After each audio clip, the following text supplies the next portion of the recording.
Assalamualaikum dan salam sejahtera. Anda bersama saya Aziz Zainal dalam Pastikan Sahih edisi Selasa 30 Mac 2021.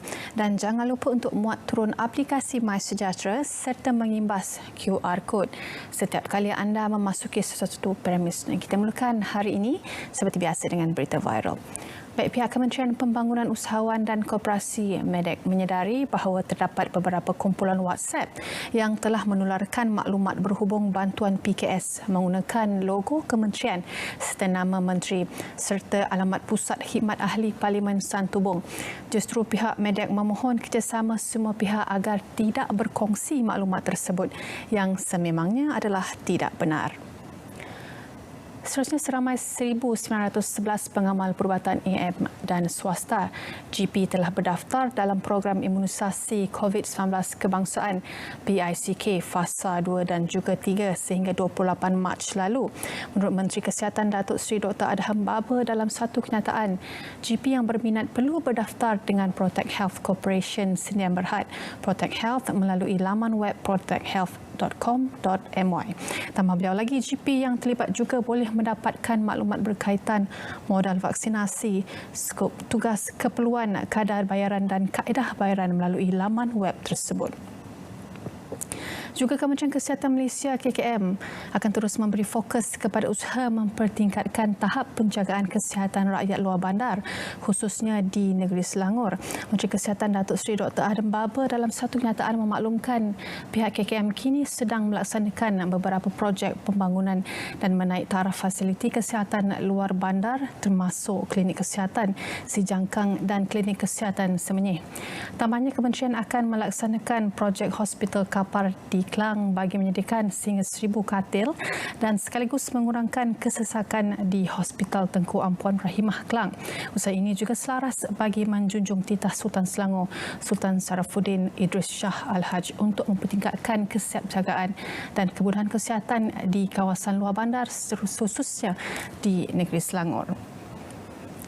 Juga polis masih mengesan penganjur serta tetamu yang hadir dalam satu majlis pertunjukan fashion milik tempatan di Glam Hall, Taman Sara Perdana, Petaling Jaya 24 Mac lalu. Timbalan Ketua Polis Daerah Petaling Jaya Superintenden Ku Masyariman Ku Mahmud dalam satu kenyataan berkata semakan ke atas video yang tular jelas menunjukkan tetamu yang hadir telah melanggar SOP yang ditetapkan MKN dengan tidak memakai pelitup muka serta tiada penjarakan sosial. Menurutnya lagi, semakan pendaftaran juga akan dilakukan melalui aplikasi MySejahtera dan kes disiasat di bawah Seksyen 22(A Akta Pencegahan dan Pengawalan Penyakit Berjangkit. Polis Klang Selatan sedang giat mengesan dan menangkap suspek yang terlibat dalam satu video berdurasi 14 saat yang memaparkan dua orang lelaki, seorang berbahasa India dan seorang warga asing berkumpul di hadapan Hospital Sentosa Klang, Selangor. Suspek warga asing yang tidak berpakaian ketika kejadian dikatakan sedang berkomunikasi dengan lelaki India terbabit sebelum dipukul menggunakan topi keledar. Dan menurut Ketua Polis Daerah Klang Selatan Samsul Amar Ramli, kejadian tersebut masih disiasat di bawah Seksyen 324 Kanun Keseksaan. Orang ramai yang mempunyai maklumat berkaitan kejadian tersebut diminta agar menyalurkan maklumat kepada ASP Zamrus Zakaria di talian 0196892777 atau ke Ibu Pejabat Daerah Klang Selatan di talian 03-33179999 atau ke Balai Polis yang berhampiran. Sistem Pengurusan Perumahan Negara SPRN merupakan satu komponen di dalam model teduh yang berfungsi sebagai one-stop center perumahan untuk memudahkan orang ramai mengakses dan membuat permohonan perumahan di bawah Jabatan Perumahan Negara. Dan untuk maklumat orang ramai, SPRN turut menyediakan kemudahan permohonan kepada rakyat bagi skim atau program di bawah GPN seperti My Home, PPR dimiliki, PPR disewa dan juga rumah transit. Permohonan boleh dibuat di sprn.kpkt.gov.my. Baik, ini adalah tips atau panduan untuk memilih pakej umrah bagi mengelakkan anda berada daripada menjadi mangsa penipuan. Yang pertama, semak lesen berdaftar agensi umrah atau haji yang menjadi pilihan anda. Juga semak latar belakang dan rekod pengendalian pakej oleh syarikat. Fahami pakej dan kandungan kontrak, terutamanya mengenai pembatalan dan pemulangan deposit. Dan yang terakhir, simpan pamflet, resit dan bayaran dan dokumen kontrak sebagai bukti sekiranya berlaku perkara yang tidak diingini. Baik, sebanyak 30 beasiswa penuh bernilai 2.3 juta akan diperuntukkan kepada 30 orang yang merupakan anak-anak dan kumpulan sasar Kementerian Pembangunan Wanita, Keluarga dan Masyarakat. Beasiswa ini adalah kolaborasi strategik antara KPWKM dengan Universiti Lim Kok Wing serta merupakan inisiatif menteri di bawah program Kembara Prihatin Negara. Untuk maklumat, penerima beasiswa boleh mengikuti pelbagai kursus yang ditawarkan di ULKW, iaitu 27 kursus di peringkat diploma dan 49 kursus di peringkat ijazah, serta beasiswa ini hanya meliputi bayaran yuran pengajian sahaja. Seterusnya, pengambilan bagi kursus di peringkat diploma dan ijazah akan dibuat sebanyak 5 sesi, iaitu pada bulan Januari, April, Mei, Julai, Ogos dan juga Oktober. Ini adalah makluman mengenai kelonggaran memperbarui lesen memandu Malaysia LM dan lesen kenderaan motor LKM persendirian bagi individu LM dan LKM yang telah tamat tempoh di bawah bagi kategori A dari 1 Februari hingga 31 Mac 2021. Mereka hendaklah memperbarui lesen bermula 1 April hingga 31 Mei 2021, dan bagi kategori B pula, iaitu dari 1 April hingga 31 Mei 2021. Individu terbabit hendaklah memperbaharui lesen mereka bermula 1 Jun hingga 31 Julai 2021 dan seterusnya. Bagi LM dan LKM yang telah tamat tempoh sebelum 1 Februari 2021, ia hendaklah diperbaharui dengan kadar segera. Baik, pastikan saya berehat seketika. Kita akan kembali lagi selepas ini.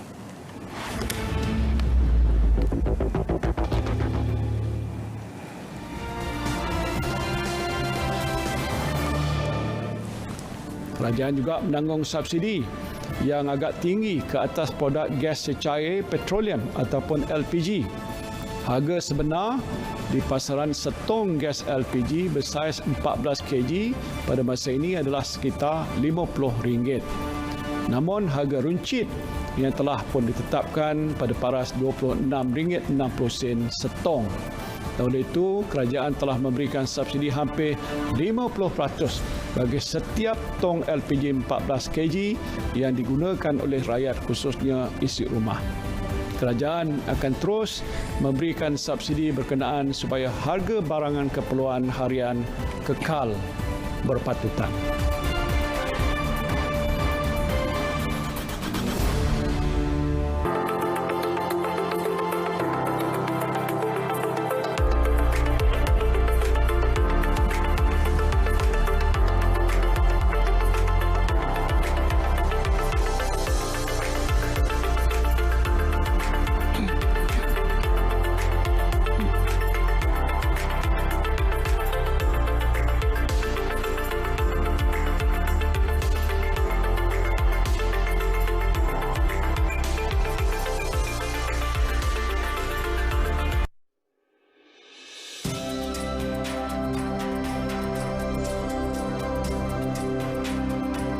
Saya Halimah binti Muhammad Sadiq dan warga Kementerian Perpaduan Negara mengucapkan syabas dan tahniah sempena 75 tahun penubuhan RTM. Semoga RTM akan terus cermelang dalam menyampaikan maklumat sahih kepada seluruh rakyat Malaysia. Maklumat sahih jenama dipercayai, RTM teman setia anda.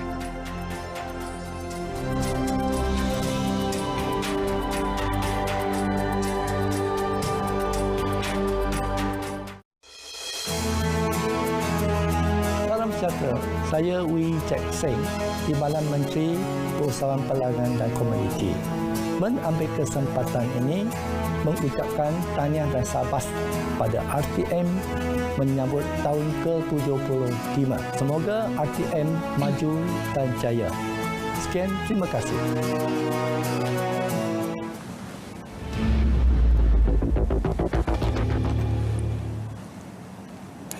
Baik, kita bertemu kembali dalam pastikan saya seterusnya. Perdana Menteri Tan Sri Muhyiddin Yassin mahu peranan sesebuah komuniti sebagai pejuang barisan hadapan diperkasa dan ditingkatkan dalam usaha menangani penularan jangkitan COVID-19. Jelasnya langkah itu merupakan kaedah serta pendekatan terbaik memandangkan penularan wabak masih berada pada tahap yang membimbangkan.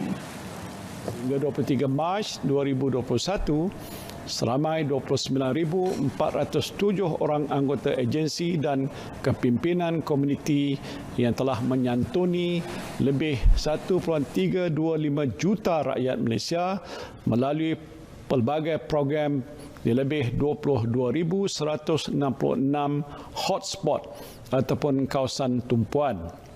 Selanjutnya, keanggotaan ABC19 ini bertambah dengan pelibatan sukarelawan NGO. Juga satu perbincangan akan diadakan mengenai kebenaran pembelian vaksin oleh hospital swasta. Menurut Menteri Penyelaras Program Imunisasi COVID-19 Kebangsaan Khairi Jamaluddin, ia bagi membolehkan rundingan dilakukan. Namun penghantaran vaksin untuk pasaran swasta tidak akan dilakukan dalam masa yang terdekat. Saya akan bincang dengan hospital swasta untuk kita memberi peluang kepada mereka untuk buat pembelian. Cuma saya nak mengurus harapan sedikitlah, manage expectation. Andaian dia adalah apabila kita bagi kebenaran kepada hospital swasta untuk beli vaksin, mereka akan dapat bekalan vaksin dengan cepat dan mereka yang sanggup bayar akan dapat diberi suntikan dengan segera. Ya, tetapi saya juga tahu berkenaan dengan pasaran vaksin ini sebagai orang yang terlibat dalam rundingan dengan syarikat-syarikat vaksin. Penghantaran vaksin untuk pasaran swasta seawal-awalnya adalah mungkin pada suku tahun ketiga dan keempat. Vaksinasi untuk industri yang beroperasi di kawasan merah akan diberi tumpuan apabila bekalan mencukupi. Keutamaan akan turut diberi kepada industri berkapasiti besar yang mempunyai lebih daripada 5,000 pekerja. Menteri Penyelaras Program Imunisasi COVID-19 Kebangsaan Khairi Jamaluddin memaklumkan demikian pada sidang media di Putrajaya. Beberapa sesi libat lurus telah diadakan, terutamanya dengan golongan industri. Dan apabila bekalan vaksin cukup, kita akan mengadakan satu perjanjian awam dan swasta untuk memberi tumpuan kepada kategori industri, terutamanya di kawasan-kawasan merah. Kerjasama ini saya akan umumkan apabila kita muktamadkan bentuk kerjasama bersama dengan syarikat-syarikat industri tersebut. Kita akan memberi tumpuan kepada industri yang mempunyai lebih daripada 5,000 orang pekerja dan kita akan memberi tumpuan kepada kawasan-kawasan merah ataupun kawasan di mana industri berada yang berisiko tinggi. Juga bakal jemaah haji Malaysia tahun ini bakal diberi keutamaan dalam pemberian vaksin COVID-19 apabila Kerajaan Arab Saudi menetapkan sebagai syarat wajib. Menteri Sains, Teknologi dan Inovasi Khairi Jamaluddin berkata Lembaga Tabung Haji DH akan mengemukakan senarai jemaah haji mengikut jadual setelah mendapat keputusan rasmi daripada Kerajaan Arab Saudi. Jelasnya adalah menjadi tanggungjawab Kerajaan Malaysia untuk menyediakan vaksin kepada jemaah haji jika ditetapkan sebagai wajib oleh Kerajaan Arab Saudi. Baik, Menteri Penyelaras Program Imunisasi COVID-19 Kebangsaan Khairi Jamaluddin memaklumkan cadangan tarikh akhir pendaftaran untuk mendapatkan vaksin di bawah Program Imunisasi COVID-19 Kebangsaan masih belum dimuktamadkan. Jelas beliau yang ditemui dalam sidang media, pihaknya sedang membincangkan kesesuaian melaksanakan cadangan berkenaan. Itu adalah cadangan yang telah dikemukakan oleh Amat Berhormat Perdana Menteri untuk mempercepatkan proses pendaftaran dan meningkatkan kebolehan kita membuat unjuran dan juga perancangan bagi program imunisasi COVID-19 kebangsaan. Namun demikian, buat masa ini kita masih lagi bincang kesesuaian dan bila tarikh tersebut boleh diumumkan. Jadi buat masa ini cadangan tersebut sedang dipertimbangkan dan sekiranya kita dapati bahawa cadangan tersebut boleh memberi kesan yang positif kepada jumlah pendaftaran, maka kita akan buat pengumuman kelak. Juga fasa kedua program imunisasi COVID-19 kebangsaan bakal bermula 19 April ini melibatkan warga emas, orang kurang upaya OKU dan individu berpenyakit kronik. Menteri Penyelaras Khairi Jamaluddin Abu Bakar memaklumkan individu yang dipilih akan diberi notis janji temu menerusi aplikasi MySejahtera, panggilan telefon dan sistem pesanan ringkas SMS mulai 5 April. Sukacita saya maklumkan hari ini bahawa kita akan mulakan fasa 2. Kita akan mulakan fasa 2 program imunisasi COVID-19 pada 19 hari bulan April. Dan kita akan mula memberi temu janji melalui aplikasi MySejahtera, panggilan telefon dan juga pesanan ringkas SMS kepada mereka yang dipilih untuk disenaraikan dalam fasa kedua pada 5 hari bulan April, iaitu kita memberi notis sebanyak 2 minggu ataupun selama 2 minggu sebelum tarikh temu janji mereka. Seterusnya, sebanyak 13 kru termasuk tekong warga tempatan ditahan Agensi Penguatkuasaan Maritim Malaysia APNM Perak dalam ops pintas di kedudukan 0.4 Batu Nautika Selatan, Teluk Sekadih pada pukul 6 petang 26 Mac lalu. Pengarah Maritim Negeri Kapten Maritim Shahrizan Rahman berkata, kesemua mereka dikesan menaiki sebuah bot nelayan kelas A dalam keadaan mencurigakan di sekitar perairan Pulau Pangkor. Bot tersebut dipercayai telah melakukan aktiviti menangkap ikan di bawah 3.0 Batu Nautika dengan menggunakan pukat jerut. Hasil pemeriksaan mendapati kesemua mereka berusia 18 hingga 75 tahun dan disyaki telah melakukan kesalahan di bawah Akta Perikanan 1985. Juga Pelan Pembangunan Perak Sejahtera 2030 dilancarkan sebagai penentu hala tuju pentadbiran kerajaan negeri.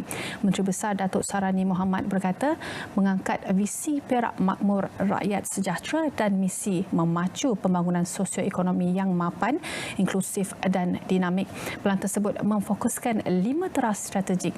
Kesemua teras itu adalah keseimbangan pembangunan fizikal dan sosioekonomi, kerjasama pintar, kelestarian penggunaan sumber dan alam semula jadi, sistem penyampaian perkhidmatan yang cekap dan ambil peduli serta kepakaran berkualiti dan bernilai tinggi.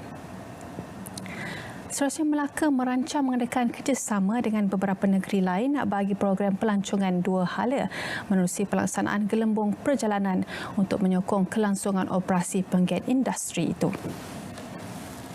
Jadi kita akan memfokuskan pelancongan domestik interstate. Kerana itu kita akan pergi pada state-state yang masih lagi belum masih yang sudah tidak terbatas, ya, seperti Terengganu dan beberapa negeri yang lain. Dan selepas ini kita akan memberi penumpuan kepada pakej-pakej tertentu berdasarkan negeri-negeri. Juga Menteri di Jabatan Perdana Menteri Hal Ehwal Agama Datuk Seri Dr. Zulkifli Muhammad Al-Bakri akan mengadakan kunjungan hormat ke Arab Saudi bagi mengerat kerjasama dan mengukuhkan lagi hubungan Malaysia dan Arab Saudi. Lawatan dijangka dilakukan minggu depan. Saya akan pergi ke sana untuk melihat sama ada dari segi SOP yang sepatutnya kita ada daripada kedua belah pihak, Malaysia dan juga Arab Saudi, untuk kita tengok. Dan yang kedua juga, kalau diberi kesempatan, saya akan berjumpa dengan menteri yang berkenaan untuk kunjungan hormat dan mungkin untuk meningkatkan lagi hubungan antara Malaysia dan juga Arab Saudi, khususnya semasa lawatan Yang Berhormat Perdana Menteri baru-baru ini, bagi mengukuhkan lagi persefahaman MOU atau kerjasama yang boleh kita libatkan, insya-Allah.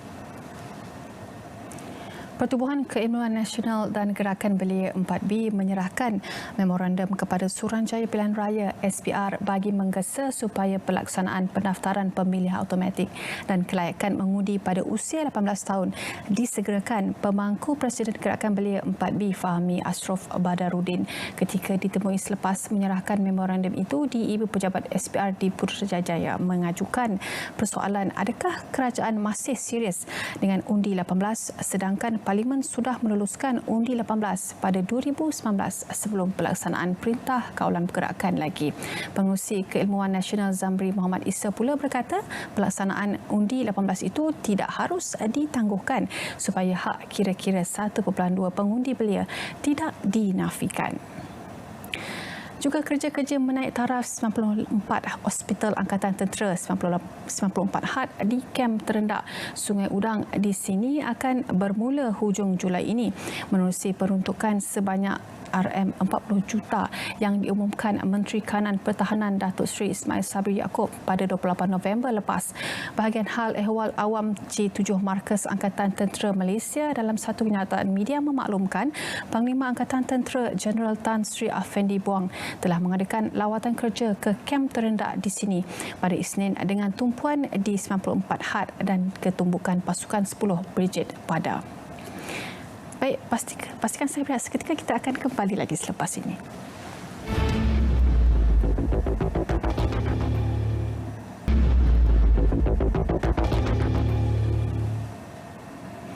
Hentikan spekulasi, hapuskan berita tak pasti. Kita teruskan dengan hebahan yang seterusnya.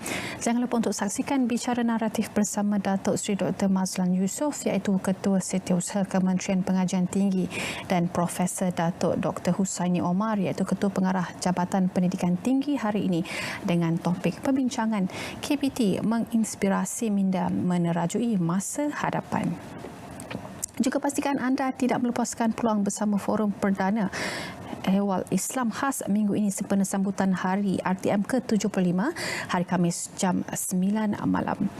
Baik, Pejabat Pembangunan Wanita Negeri Sembilan dengan sukacitanya ingin menjemput anda semua untuk bersama-sama menonton dan meningkatkan pengetahuan menerusi program keterampilan anak ibu Cakna Anak Berjaya yang akan dibawakan secara langsung melalui Facebook Live di official Facebook page Pejabat Pembangunan Wanita Negeri Sembilan hari Rabu iaitu esok pada pukul 2 hingga 3 petang dan tenaga pengajar adalah Puan Sanisa binti Ayun iaitu Guru Kaunseling Cemerlang SMK Lui Barat. Juga peluang kerjaya dalam perkhidmatan awam iaitu di Kementerian Pertahanan Malaysia, Kementerian Komunikasi dan Multimedia Malaysia dan Kementerian Pembangunan Wanita, Keluarga dan Masyarakat Sabah dan Jawatan adalah sebagai pembantu operasi grade N11 dan sebanyak 13 kekosongan. Mohonlah secara online di spa9.spa.gov.my. Calon yang berminat dan memenuhi syarat ditetapkan boleh mengembuhkan atau mengemas kini permohonan secara dalam talian melalui portal rasmi Sistem Pendaftaran Pekerjaan Suruhanjaya Perkhidmatan Awam Malaysia SPS 9. Tarikh tutup permohonan bagi jawatan ini adalah pada 4 April 2021 iaitu pada hari Ahad jam 11.59 malam. Baik, pencarian skuad wajah 2021. Jabatan Pembangunan Wanita mencari warga negara Malaysia yang bersemangat wajah dalam memberikan apa sahaja kemahiran atau sokongan sosial yang diperlukan dalam bersama-sama membantu masyarakat dan komuniti di luar sana. Apakah syarat penyataan iaitu menetap di wilayah Persekutuan KL Putrajaya, Labuan, warga negara Malaysia berumur 18 tahun ke atas, bersemangat tinggi, suka membantu dan berkhidmat, berani menghadapi cabaran berminat dalam melaksanakan program atau aktiviti kemasyarakatan. Baik, dimaklumkan bahawa Jabatan Alam Sekitar JS akan mengadakan sesi pelanggan yang akan dilaksanakan secara maya. Anda semua dijemput menyertai sesi pelanggan ini yang akan diadakan seperti ketetapan berikut iaitu pada 31 Mac 2020 iaitu masa bermula daripada 9.30 pagi hingga 12 tengah hari. Baik, expo dan persidangan TVET atas talian pertama di Malaysia pendidikan The New Future bertarikh 7 April 2021 iaitu waktu 8 pagi hingga 6 petang. Penyertaan adalah percuma. Juga Jabatan Belia dan Sukan Negara dengan kerjasama Majlis Belia Malaysia akan mengajukan sesi webinar Inspire Kerjaya Agro Peluang Belia dalam Industri Agro Makanan dan tarikh adalah pada 31 Mac 2021 iaitu pada hari Rabu juga hari esok pada masa pada pukul 10 pagi. Penceramah terlibat adalah Encik Hussein bin Mahmud. Juga pengenalan mengenai Integrated Circuit ataupun IC design dan perkembangan industri tersebut di Malaysia ikuti sepanjang Minggu Sains Negara 2021 melalui mingguSainsNegara2021.com.my atau scan QR Code pada Popster. Daftar sekarang, ianya juga adalah percuma. Juga industri drone terus berkembang pesat di Malaysia. Industri telah memanfaatkan teknologi drone untuk mempercepat pembangunan dan meningkatkan kemampuan mereka.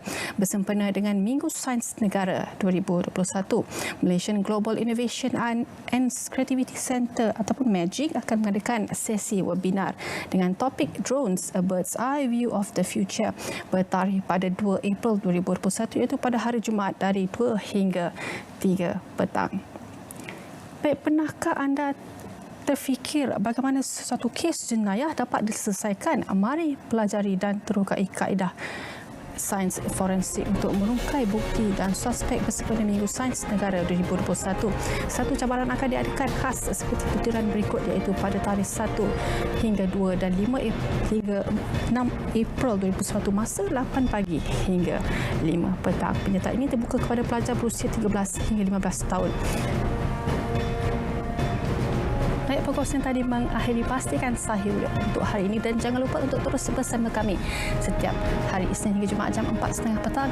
Jangan lupa untuk menggunakan MySejahtera di mana jua anda berada. Dengan itu saya Aziz Zainab dalam Assalamualaikum.